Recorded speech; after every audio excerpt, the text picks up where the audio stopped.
فراکسیۆنەکەمان فراکسیۆنی یەکێتی نیشتیمانی چەندین لیقا و بینینمان ئەنجام داوە سەبارەت بە دۆخی ئەمنی کەرکوک و چەندین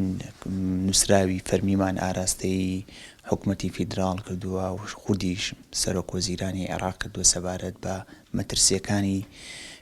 دۆخی ئەمنی ئێستای کەرکوک و هەمووی بە ڕێپۆرتی تەواو و بەبێ ئەوەی کەوا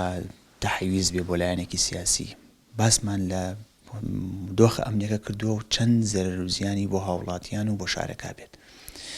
بەداخەوە ینی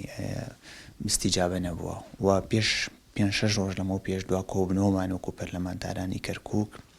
لەگەڵ لایەنی پەیوەندیدار لە حکومەتی فیدراڵ سەبارەت بە